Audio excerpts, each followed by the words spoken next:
वंदे पुरुषोत्तमम। आलोचना प्रसंग भाग 2 से 20 दिसंबर सन 1941 की श्री ठाकुर जी से वार्तालाप। इस वीडियो में मैं पिछले वीडियो की भी कुछ बातें करूंगा, क्योंकि पिछले वीडियो में ठाकुर जी के जो डॉक्टर थे प्यारी दा, वो एक रोगी को देखने जाते हैं तो फिर बीच में वो आते हैं, वो भी थोड़ी सी बात होगी। तो अभी ठाकुर जी बैठे हैं और बाहर से एक व्यक्ति अपनी लड़की के विवाह की समस्या लेकर आए और बोले, मैं एक गरीब ब्राह्मण हूँ, मुझे लड़की का विवाह करना है। आपके हाथ में एक अच्छा लड़का है, आप यदि अपने मुंह से कह दें तो तिलक दहेज दिए बिना लड़की का विवाह कर सकता हूँ। श्री ठाकुर जी बोले, कौन लड़का है? उक्त भद्रबाई बोले, लड़के का घर फरीदपुर है, उसके घर में सभी सत्संगी हैं, लड़का स्वयं भी सत्संगी है। उन्होंने कहा है यदि ठाकुर कह दें तो हम करेंगे। मेरी कोई मांग नहीं है, क्योंकि दबाव डालकर कन्या पक्ष से दहेज या तिलक लेना ठाकुर जी पसंद नहीं करते हैं। श्री ठाकुर जी बोले, घर वर सब ओर से यदि मेल हो और यदि वे इस कार्य को करना चाहते हैं तो अच्छा ही है। जितनी वयस्क लड़की का विवाह हो उतना ही अच्छा है। आजकल ब्राह्मण कायस्थ की लड़की का विवाह होना एक समस्या है। जो हो, इस बात पर आप ख्याल रखेंगे कि लड़के का वंश मानो आपके वंश से नीचा न हो। यदि समान समान हो तो भी वह भी किंतु नीचे की गिनती में ही आ जाता है। आपके वंश से उसका वंश कुछ उच्च हो, यह देखेंगे। यदि नितांत संभव न हो तो समान समान होना ही चाहिए।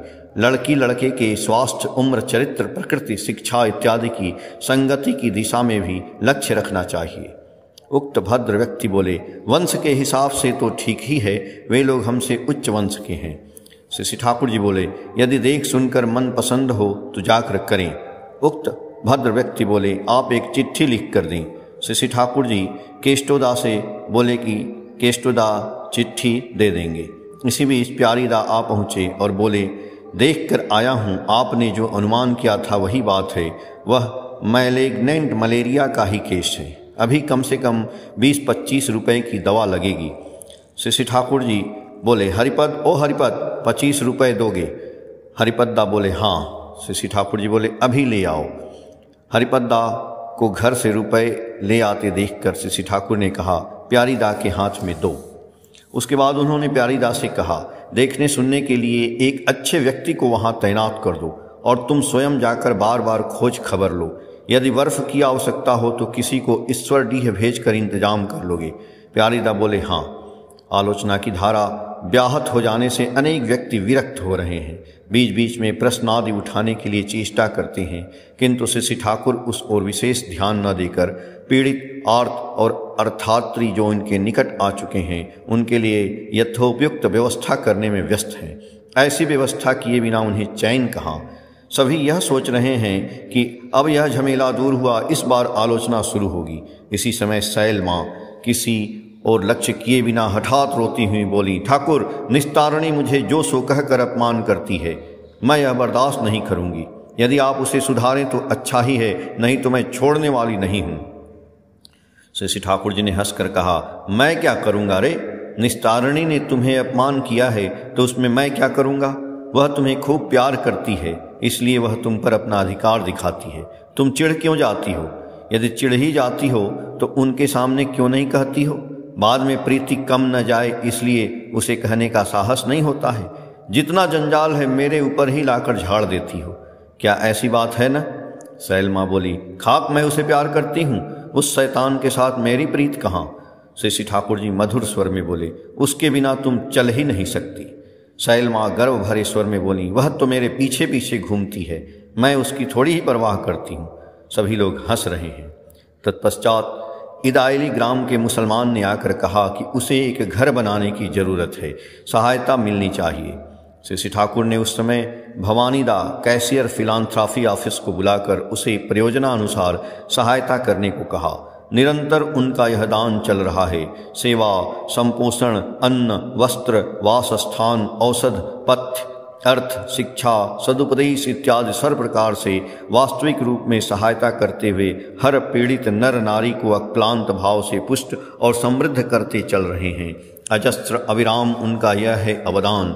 जिस प्रकार अपने शरीर में कोई तकलीफ होने पर मनुष्य उसे दूर करने के लिए तत्पर हो जाता है, उसी प्रकार वे हर व्यक्ति के किसी प्रकार की दुख व्यथा देखकर वे उसे मिटाने के लिए तत्पर हो उठते हैं। उनका प्रधान कार्य है धर्मदान, जिसके द्वारा मनुष्य ईश्वरमुखी बनता है, इष्ट प्राण सेवा मुखर होता है, जीवन में योग्य बनता है। उनका सक्रिय निष्ठ लोक कल्याण वृत्ति जीवन ही आज सत्संग आंदोलन में रूपायित है। उनकी जीवन धारा ही लाखों लाख नर नारी के जीवन को स्पर्श करती है और प्रभावित करती हुई इष्ट अहम और परिवेश की समन्वय में एक नूतन संगति मुखर प्रेम प्रतुल जगत के निर्माण कार्य में अमोघ भाव से अग्रसर होती चल रही है। और उस दुनिया में सकलेर तरे सकलेर आम्रा, प्रत्येक आम्रा पौरेर तौरे, अर्थात हम एक दूसरे पर निर्भरशील हैं। इस नई दुनिया के धारक वाहक रक्षक और प्रमूर्त विग्रह वे स्वयं हैं। इसलिए देख पाता हूँ सब कुछ रहते हुए भी उनके लिए अपना कहकर कोई चीज़ नहीं है। उनके ज्ञान गुण सामर्थ्य शक्ति समय जो कुछ भी है सभी ईश्वर के लिए है, मनुष्य के लिए है। उनकी अपनी कोई चीज़ ही नहीं है। जे मुहूर्ते पूर्ण तुमी से मुहूर्ते किछु तब नाई, तुमी ताई पवित्र सदाई, अर्थात जिस क्षण तुम पूर्ण हुए उस क्षण में तुम्हारा कुछ भी नहीं रहा, इसलिए तुम सदा ही पवित्र हो। मनुष्य के अंतर का स्वतः उत्सारित वास्तविक अवदान उनमें अर्ध्यान्वित होकर धन्य बनने आता है, किंतु उसकी एक कौड़ी भी वे छूते नहीं। सभी खर्च होते हैं प्रयोजन पीड़ित व्यक्तियों के लिए। वे हैं विश्वंभर, विश्व का भरण करने का आग्रह उन्हें किसी प्रकार भी नहीं छोड़ता। इसलिए स्वतः जो आता है वह भी फिलांथ्रॉफी के माध्यम से लोक कल्याण में खर्च होता है। उसके अलावा भिक्षा करके भी उन्होंने क्या कम लोगों के अभाव को दूर किया है। पर जब जिसके लिए या जिस लिए जिसे देकर जो संग्रह करते हैं, किसी के माध्यम से उसे वे दे देते हैं। अपने हाथ से पैसा कभी नहीं छूते हैं। वे इतनी भिक्षा करते हैं किंतु अपने लिए किसी से भी कुछ नहीं मांगते। वे अपना सर्वस्व देकर खुश होते हैं। परम पुरुष ही जिस रूप में है प्रतिदेह में वे देही हैं। घर घर में उनके प्राण परिव्याप्त हैं। इसलिए प्रत्येक के उपभोग के चलिए उनका जो प्रकृष्ट आत्मोपभोग है, जैसे अच्छी चीज़ें स्वयं न खाकर संतान को खिलाकर माँ बाप उसका आस्वादन अधिक उपभोग करते हैं, उपभोग का ऐसा नशा ही उन्हें परिवेश के सर्वतोमुखी सुख संतोष और कल्याण साधन में आगे बढ़ाता जा रहा है। त्यक्तेन भुंजिथा का अर्थ क्या है, उनके जीवन को देखकर ही समझा जा सकता है।